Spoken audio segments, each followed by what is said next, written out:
The reptilian society is very structured, and there is a hierarchy where we have the elite group, which is the white-winged reptilians. They're very tall, actually have icy blue eyes, and very sleek but powerful bodies. And then it works down all the way, 7 levels in at least the Draco Empire, to a workforce or drone-like reptilians, which are quite small, perhaps 3 to 4 feet high, very brown, scaly skin, not very intelligent, basically do what they are told. In between, you have a military class, you have a spiritual or religious leaders that are very much like we would have bishops and cardinals and popes. They also have an intellectual caste, and then a general mass of people. For all intents and purposes, if you really wanted to know what the Draco Empire hierarchy was like, just look at the Hindu caste system, which was based on that. If you read about Hindu legend and even anything in East Asia, it talks about the Naga, which were the 7-headed reptilians, which came ashore in Asia after their continent sank in the Pacific, and is spoken about in all of the Southern Asian and East Asian legends and histories. The 7-headed reptilian, or Naga, really represents the 7 levels of the caste system in the Draco Empire hierarchy. The first time I ever had contact with reptilian beings was when I was working as a teenager, believe it or not, in the Montauk Project between 1970 and 1983. They were what I would consider to be of the military or warrior class, very large, powerful, mean-looking, scary-looking. When you're 13, 14 years old and you see an 8 or 9 foot tall creature with fangs and green and yellow eyes coming at you, it's very scary. They were kind of there as observers, along with observers from the US government, the Israelis, the Russians, Germans, and even British. They were there to watch and exchange information on the programming techniques and the technology that the US government had developed from other alien technologies, as well as what they had discovered from Atlantean technologies, which were discovered underneath the Montauk Point.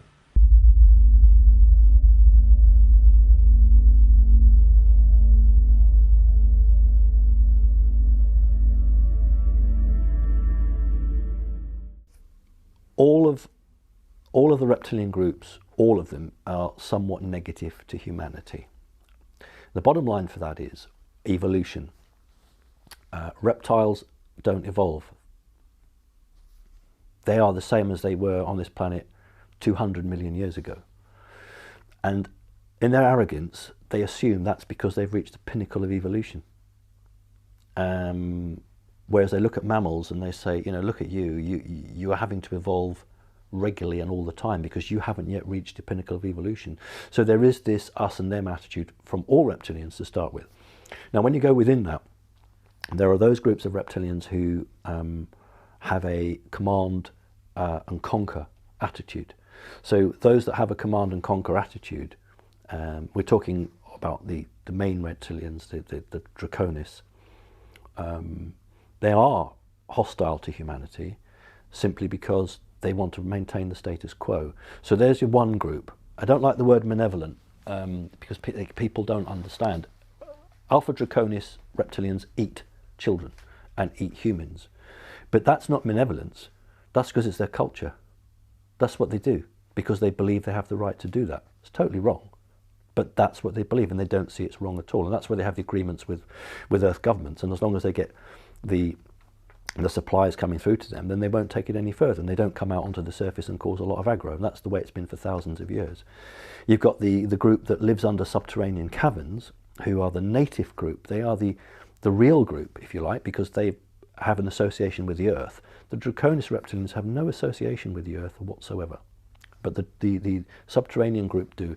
And I said earlier that they are ambivalent to humans. You have a very interesting group from one of the Sirius star systems of reptilians. And you have a number of genetically mixed races, which are sort of half physically reptilian and half physically of another race. They are more prone to be supportive of humanity. But generally speaking, the benevolent reptilians do not want to become hugely involved because their own sister species is the dominant one on the planet. If you have to understand that most reptilians will look on humans as the lowest of the low. When dealing with military, they have a first interaction protocol where the humans have to bow to them. After that, they don't have to do that because they've already shown their subservience to them. If you look at very wealthy bloodline families, the reptilians look on them as not equals, but as the anointed ones of power. So they don't have to bow generally. For instance, if a Rothschild grouping, the alien will have the reptile will have the head chair. There'll be a beautiful carved chair somewhere, and that's where he will sit, and then the family will sit round. They don't have to bow at that point, but there will be a ceremonial point where they have to do the bowing. But you're really talking to me about ordinary Joe or Josephine in the house, and the reptilian comes in. That's very rare. That's incredibly rare. Reptiles do not generally come into a house to waste their time with a human. They'll send a grey. But where a reptile does come down, it's because that individual is so important that it requires an interaction from the high level. Again, it depends on that individual. What is that person to them? What is that person to humanity? And they have, for want of a better word, time machines where they can predict ahead what each person will do. And if they see a person as a threat to them, they will attempt to come along, interact with them, and send them off on a different course. There are many, many psychic men and women on the planet who, if left to their own devices, will be incredibly beneficial. And so what the system will do is try and target a disruptive male to get involved with a female or vice versa, and to make that person's life hell. Everything and anything to make somebody not think about themselves. So it's all part and parcel of what happens. What will a reptile do? Well, a reptile will come in, and generally it won't disguise itself heavily, because if it's come to meet somebody, that person is considered important enough for them to be there, and they'll only disguise themselves to prevent that human freaking out.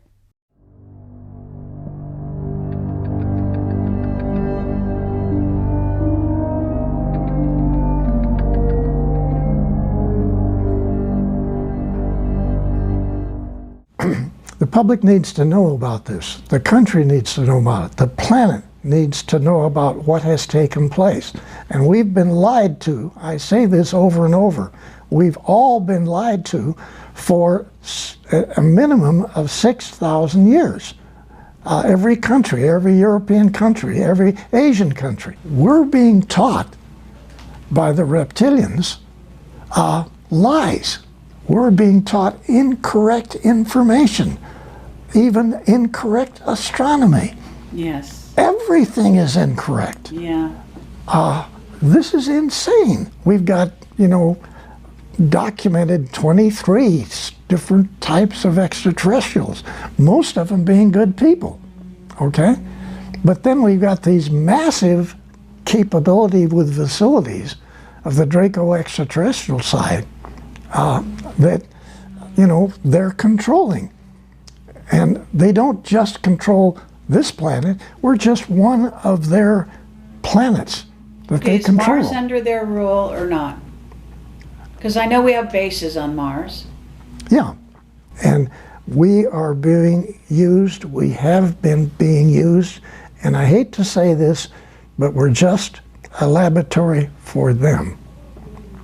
Stop and think, that's not your moon, this is not your planet, and they own the planet, and we are their lab.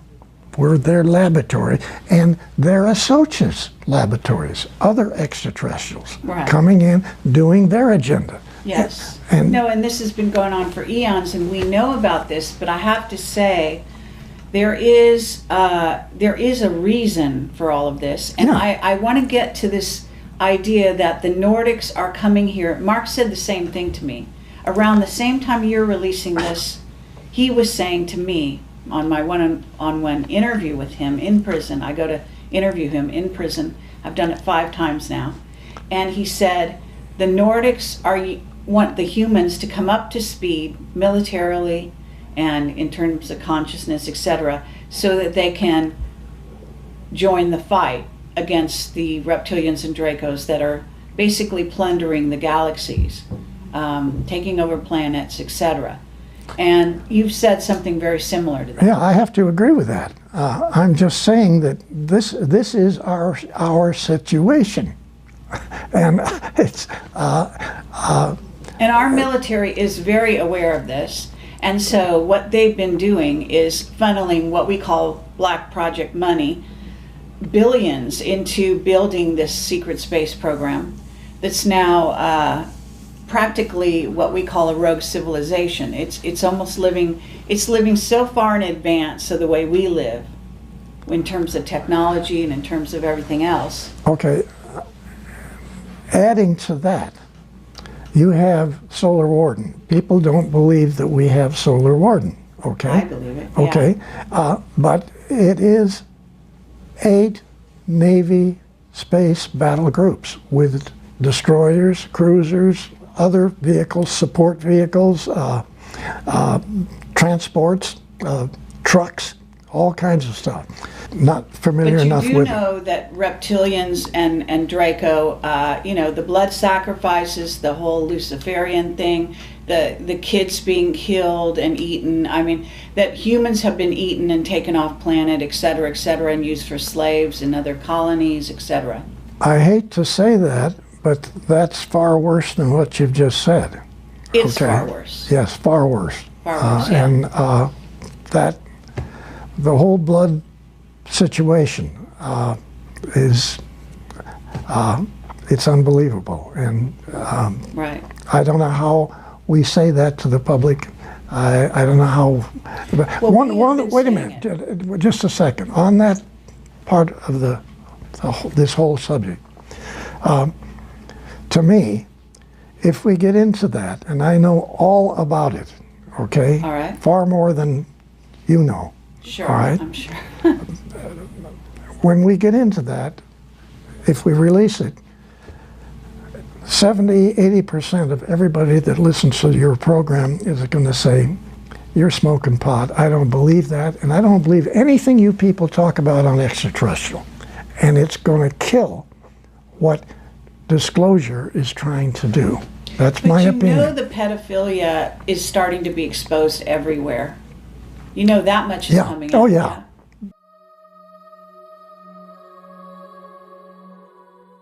Describe what they look like. I could,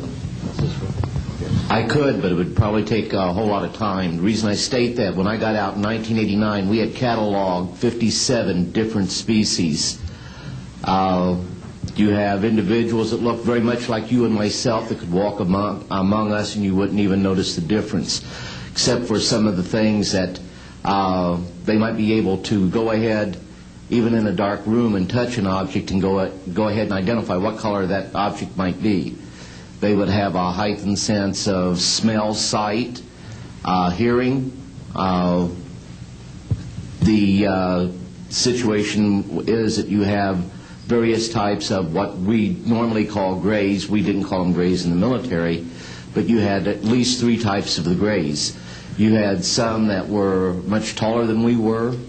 The unique thing that I'd like to point out for the most part is that the entities that we did catalog were in fact humanoid. Now this created a situation where the scientific community was trying to figure out why that would be the case, because you would expect that if life evolved on other planets, that they would take on some type of other being, so to speak, not necessarily look humanoid or be bipedal such as we are.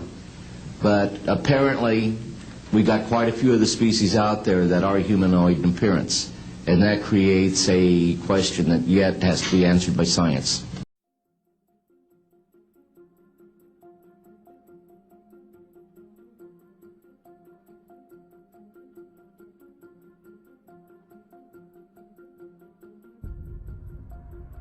I'm David Icke from England. I went through an extraordinary series of what you might call paranormal experiences, not that they were, 20 years ago in 1990 and 89, and basically the veil lifted. And I saw the world in a completely different way. And I started on a journey of research, which has led me over 20 years to a very obvious conclusion that this world is controlled by very, very few people behind the people we think are in power. And they have a very, very malevolent agenda for humanity as a whole, who to them are nothing more than cattle. This family bloodline interbreeding control system of these elite families was not just a human thing. It went beyond that into entities that are anything but human. And it was only with the passage of the years and more research when I started to realize the nature of this reality that we're experiencing that made sense in how this structure is playing out. Just outside of the frequency range of visible light, there are entities that are anything but human who have been manipulating this reality, this world, for eons. And because they are operating on a frequency that's different to ours, they have to manipulate our world through conduits. I mean, interfaces. For instance, when you see scientists in a laboratory, they want to work with material that's very dangerous. So the material will be in a big glass tank, and they will be outside the tank, and they'll put on those gloves, and they can work from outside the tank into the tank and do what they have to do. It's very, very similar in theme to what these Illuminati bloodlines have been bred for. They are bred to be the vehicles within visible light, this world that we experience, of these entities. And if you go back and you look at religious beliefs, etc., of the ancients and the accounts of the ancients, these entities, which go under different names, some people call them the serpent race, some people call them demonic. In the Islamic culture, they call them jinns, all different names, but the same entities. The bloodlines are interbreeding incessantly and have been right back to ancient Babylon and Sumer and Egypt, etc., and beyond, because they are holding a certain genetic code which allows the possession, another ancient common theme from as far back as you can track right to today, a genetic code which allows these entities to possess these particular bloodline families within the reality that we experience. And these families are therefore simply vehicles of these demonic entities. You research any of these families, be it the Rothschilds, the Rockefellers, Greenspan, Alan Greenspan, any of these people, you will go eventually into black magic, blood-drinking human sacrifice rituals where they make sacrifices to the gods. And these gods are these entities which feed off human energy and feed off human blood too. So people accept, yes, long ago people used to use human sacrifice to the gods, yes, and all the rest of it. And they think, oh no, we're kind of civilized now. Well, some of us are, but these bloodlines are not, and they're just continuing to do today covertly what they were openly doing in the past. And they are interacting with these entities all the time in their rituals. That's why they do all these rituals. That's why they drink the blood. And ultimately, they are possessed by these entities. And this brings about a simple situation. You've got the entities, let's call them demonic entities for want of a word. They're operating just outside of this visible light reality that we experience. They use the bloodline families as their vehicle to manipulate this reality. They take over their mental, what passes for their emotional processes, their physical processes. And what that means is when these bloodline families go into positions of power, what we're actually doing is seeing these entities go into those positions of power. And so the secret society network is there to manipulate these bloodline families and their agents into the positions that dictate society and the direction it goes and all the rest of it. And because we can only decode their visible light level, we see the human level. We see people under different names called Rockefeller and Rothschild and Bush and Obama and all the rest of it. But if we could see beyond visible light just a little bit, and some people can, you would see overshadowing these people anything but a human entity. And it's these entities that have passed through what we call history, and they have been the cement, the guiding force that has brought this conspiracy through to the present day. Because people have asked me in the past, quite rightly, I understand it, why would someone give their life to this conspiracy, this global takeover, in 1500 or 1650 or 1820, when they knew they were never going to be around to actually see it happen, which is what they're trying to do now, playing the cards they're playing now? The answer to that is they were just vehicles. These entities are the common force passing through history, which has led this conspiracy to where it is today. What the system has done is to keep from us the nature of the reality we're experiencing and the nature of who we are in life itself. And in doing so, it has kept us completely in the dark about what's actually happening around us. The knowledge that's passed across the top levels of the secret society network through these bloodline families, the most important part of that knowledge is the knowledge of reality itself. For instance, we think as we look around here that we're seeing everything that exists within this room. But in fact, we're only seeing a frequency range, a very tiny one, called visible light. Anything outside of that, we can't decode, therefore we can't see. But just like radio stations share the same space without interfering with each other, so other worlds, other dimensions, other realms of reality, if you like, share the same space without interfering with each other. However, just as with radio, if you've got two stations that are very close on the dial, then one will be the dominant one, but another one you'll get what we call interference from it. It's the same with these various realities that share the same space. It's what mainstream science calls parallel universes.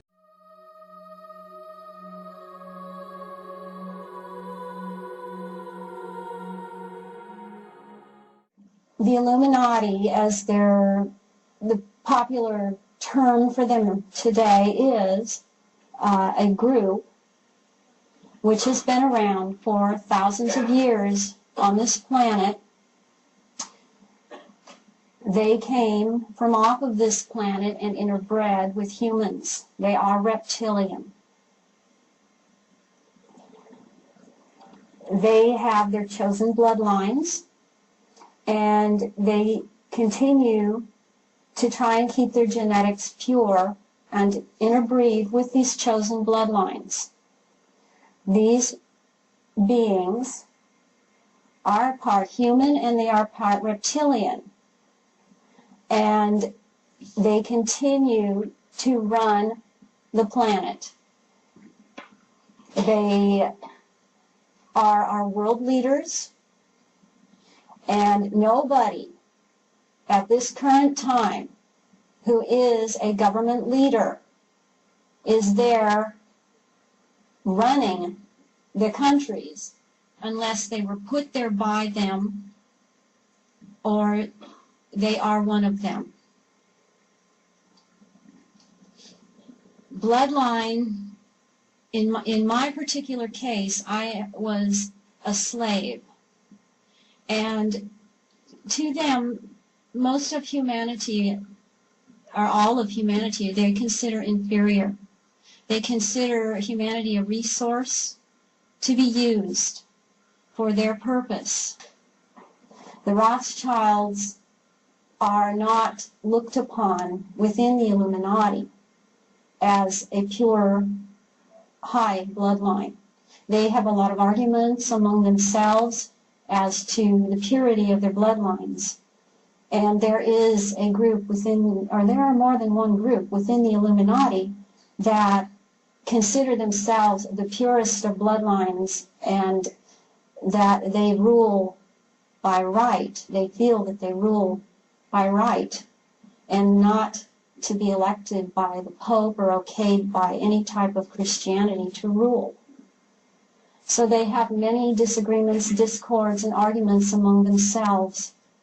And that is a weak point with them, that they cannot agree, and they have big egos. And that is where they will eventually catch themselves up with their ego. Reptilian bloodlines, in a way, they are very psychic. They can read any of you and know what you're going to do before you do it. And they're not to be underestimated that way. But they cannot enter into any dimension higher than a fourth dimension. They do not have the genetics to do it. They were hoping, interbreeding with humans, that they would have the ability. They do not have it.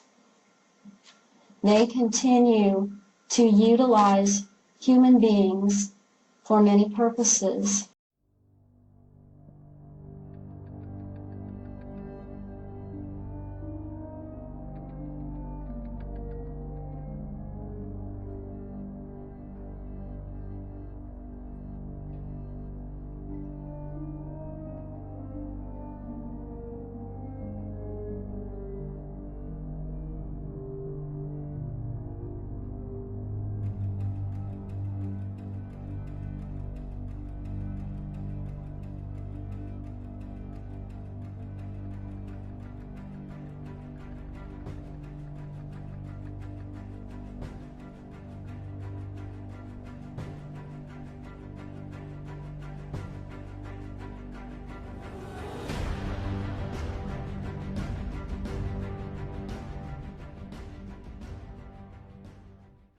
Kun jij vertellen wat het ergste is wat je hebt meegemaakt, waardoor je zegt, en daar was voor mij gewoon toen Nou, dat is dus het breekpunt geweest.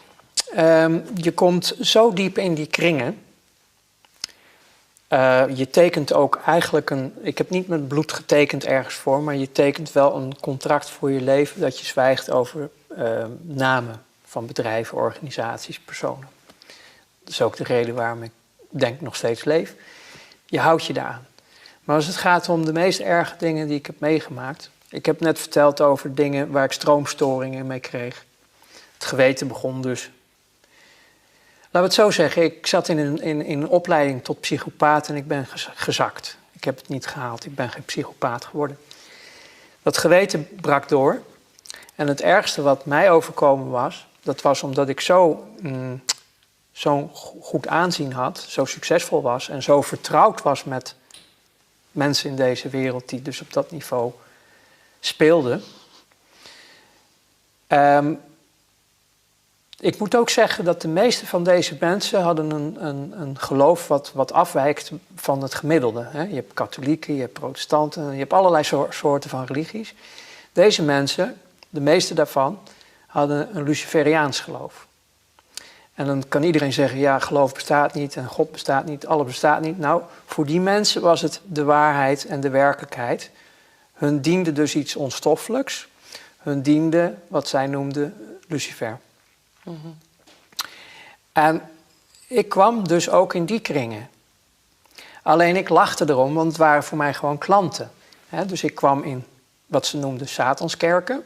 Ik wou zeggen, we hebben het nu over het satanisme. Ja, okay. Ik kwam dus in Satanskerken, maar ik kwam zeg maar op route even langs, even buurten. En daar was dan op dat moment een heilige mis, hun heilige soorten mis. En dat was met blote vrouwen en wat drank en dit en dat. En ik vond het alleen maar leuk. Ik hechtte weinig of geen geloof aan hun geloof. Of ik was er eigenlijk niet eens van overtuigd dat het überhaupt allemaal wel bestond.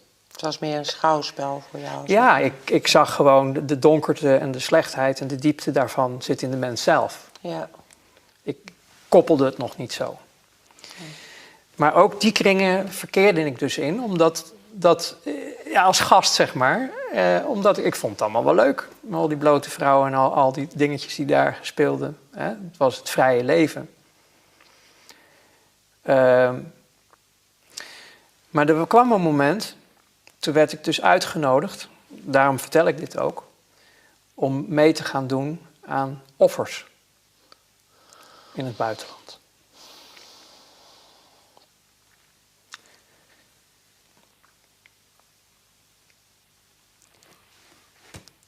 Dat was het breekpunt. Kinderen. Oké. Dat werd je gevraagd? Ja, ik kon het niet.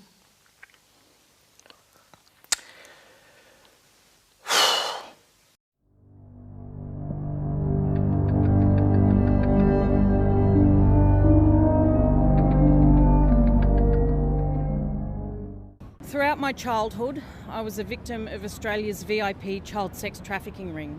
For example, I was prostituted to pedophile parties at Parliament House, Canberra, and to an international leader at Fairbairn Military Airport.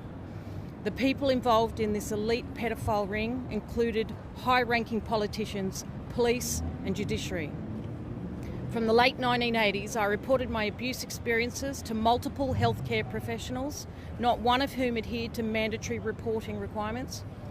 I reported to New South Wales Police in 2008. I reported to the Royal Commission in 2012. I reported to Operation Attest in Canberra. I made formal witness statements to New South Wales Police and have agreed to do more.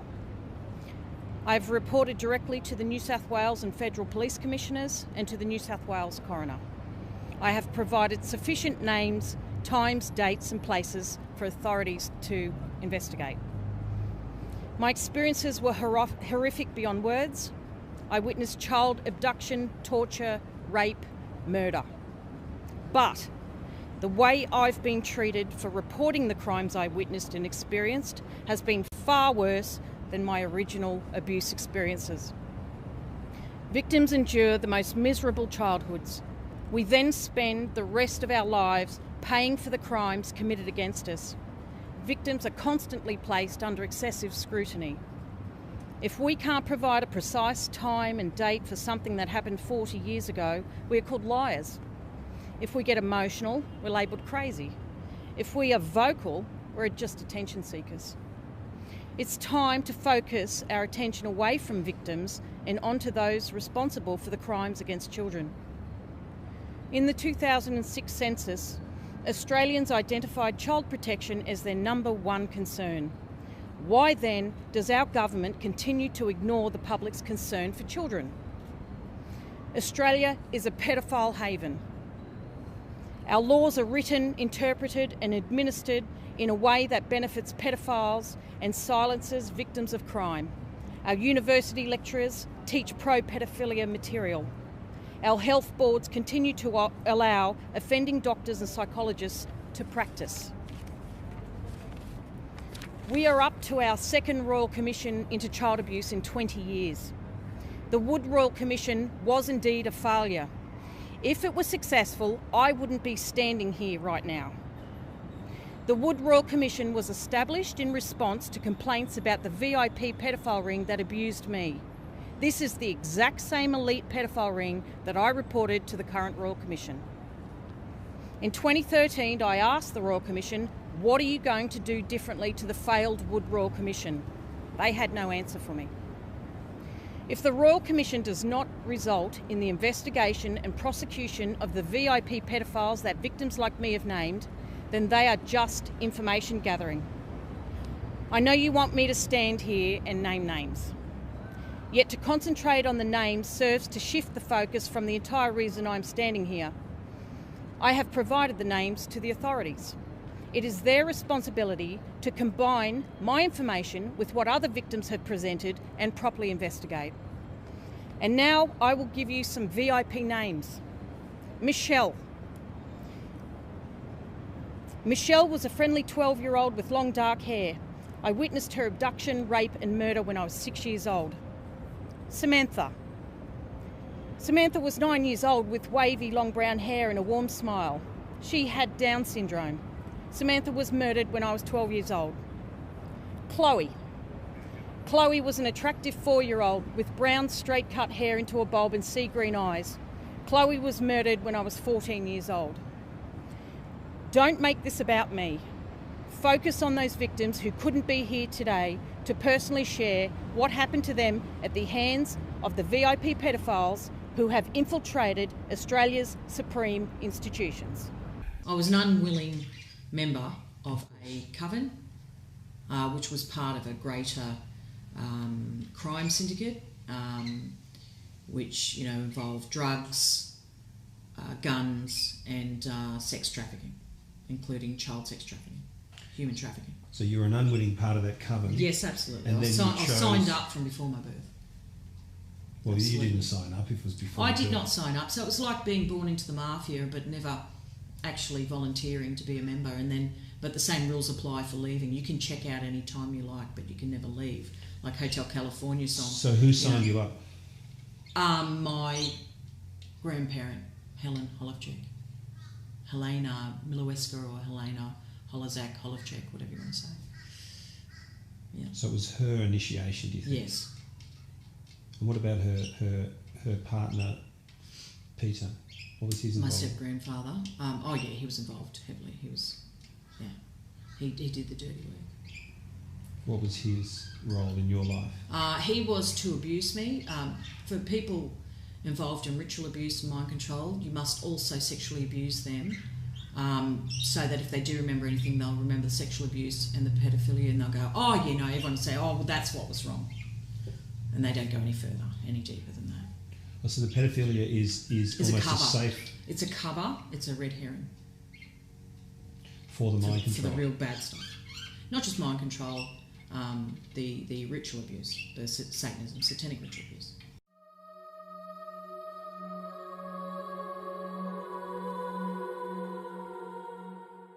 All right, folks, in 2011, Donald Marshall unleashed his first public disclosure on the internet with a letter describing his abuses in a vast underground program of human cloning by parasitic, non-human entities in conjunction with the world's shadowy elite.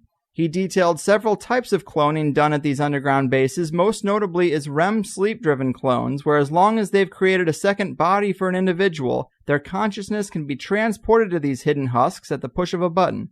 Not only is this the elite's main method of meetups in the modern world, but also the technological solution for their bloodlust and desire to torture, sacrifice, and abuse children to no end. And since Donald's come forward as an Illuminati whistleblower, he hasn't been shy about naming those from the political and entertainment realms that he's encountered below, from Queen Elizabeth, Henry Kissinger, Hillary Clinton, and Obama, to Bernie Mac, Tila Tequila, Kurt Cobain, and Mila Kunis. But as odd as this all sounds, the recent trend of celebrities actually tweeting about human cloning centers and their own abuses has prompted me to bring him on to get some insights into the latest chapters of this long, dark, far-out saga. Donald, my man, welcome to THC. Hello, thank you. Yeah, I'm psyched for this, man. Thanks for doing it. I've tried to give people some of the cliff notes to the story there because I don't want to just rehash the previous interviews you've done, but I'm sure this is new to the majority of the people listening, so to get us started, can you elaborate on some of the main aspects of what you've been disclosing since that original letter? Anything I forgot to mention? Well, your intro really was good. I don't know what to say now. You ruined my entire spiel. Sorry. Another aspect. Well, I thought there was only a few kinds of aliens. There's way more. Wow. Like, I thought there was only 3 kinds of these vrills. But vrills are only one thing. And they are reptilian, lizard type, but there's other kinds that aren't lizards I didn't even know. Yeah, what else have you been introduced to in terms of alien life forms?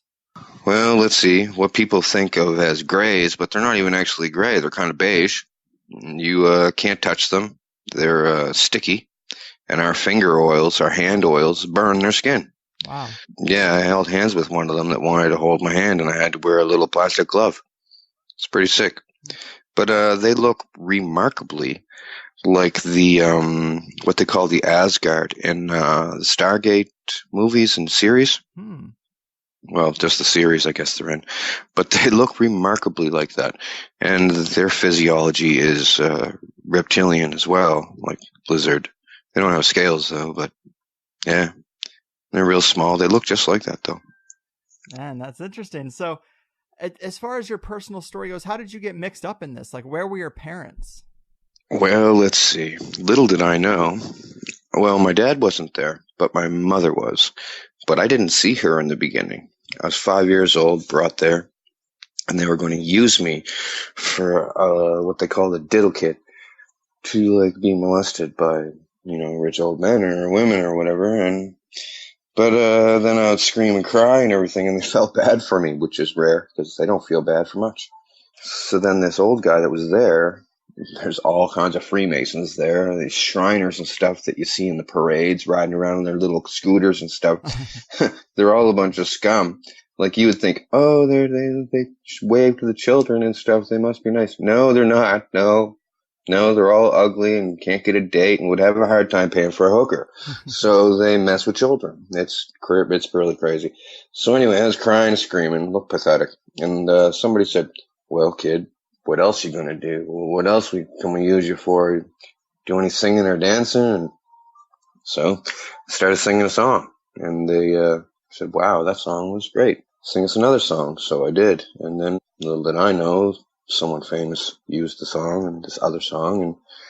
And then after a time, I became this amazing song kid that could make a song out of thin air, top 10. So then they just kept on bringing me back. And for a little while, they thought it was amazing.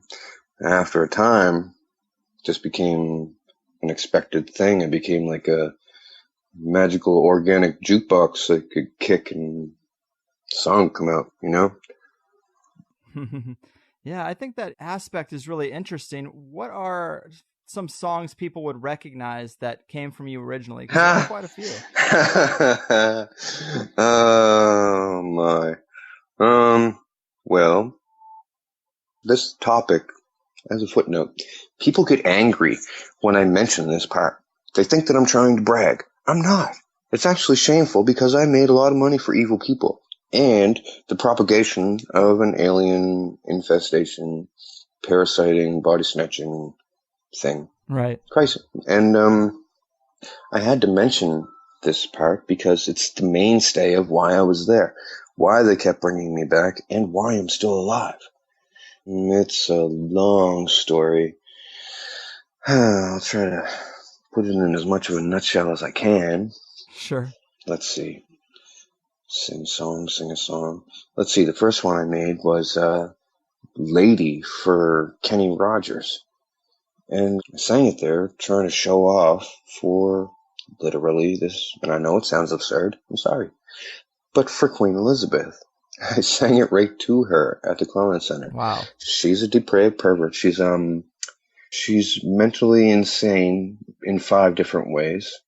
She's got water on the brain from alcohol. I'm pretty sure she has syphilis. She's hinted at that. She was born literally, shall I say, special to be politically correct. I say retarded. When I'm at cloning and in general mentioning, I just say retarded. I guess people don't like that.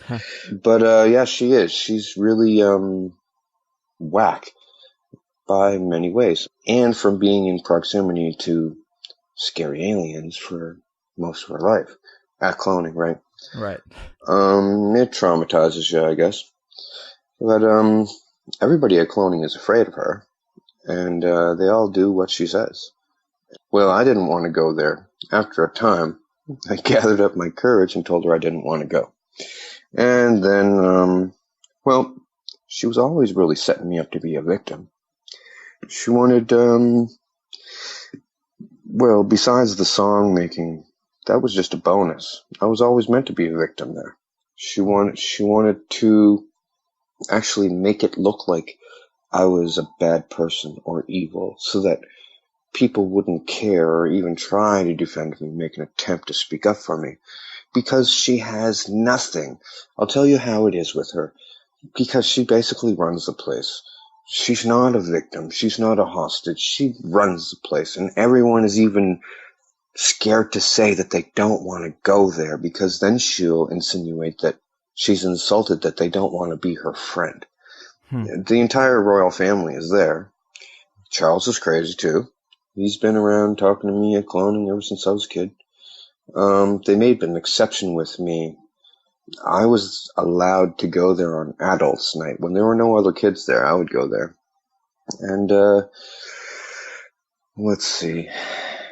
She has nothing, right? She has no gimmick. You see, in the past, it was only politicians. Mm-hmm. It was a gathering place, a meeting place for politicians to come and discuss worldly affairs. And in the event of emergencies, they could, talk to each other and smooth things over. But then everybody started getting bored. So then they started bringing Marilyn Monroe and different film stars and stuff to make it more exciting. Well, that kept going. And then they tried to turn it into a little private club where everyone would go and do depraved things and be in this exclusive club of superheroes that can't die. Right.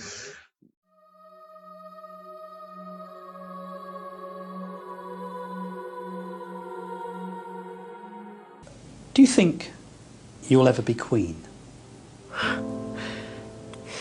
No, I don't. No. Why do you think that? I'd like to be a queen of people's hearts, in people's hearts. But I don't see myself being queen of this country. I don't think many people would want me to be queen. Actually, when I say many people, I mean the establishment that I'm married into. Because they've decided that I'm a non-starter. Why do you think they've decided that? Because I do things differently. Because I don't go by a rule book. Because I lead from the heart, not the head. And albeit that's got me into trouble in my work, I understand that. But someone's got to go out there and love people and show it. And do you think that because of the way you behave, that's precluded you effectively from becoming queen? Yes, well, not precluded me, I wouldn't say that. I just don't think I have as many supporters in that environment than I did. Yeah. You mean within the royal household? Mm-hmm. Mm-hmm. They see me as a threat of some kind. And I'm here to do good. I'm not a destructive person. Why do they see you as a threat? I think every strong woman in history has had to walk down a similar path, and I think it's the strength that causes the confusion and the fear. Why is she strong? Where does she get it from? Where is she taking it? Where is she going to use it? Why do the public still support her? When I say public, you go in and do an engagement and there's a great many people there. Thank you so much for watching this video. If you liked it, please share with your friends or family or leave us a comment down below. Also, don't forget to hit that subscribe button and bell notification button to be one of the first people to know when we put out a new video. Once again, thank you.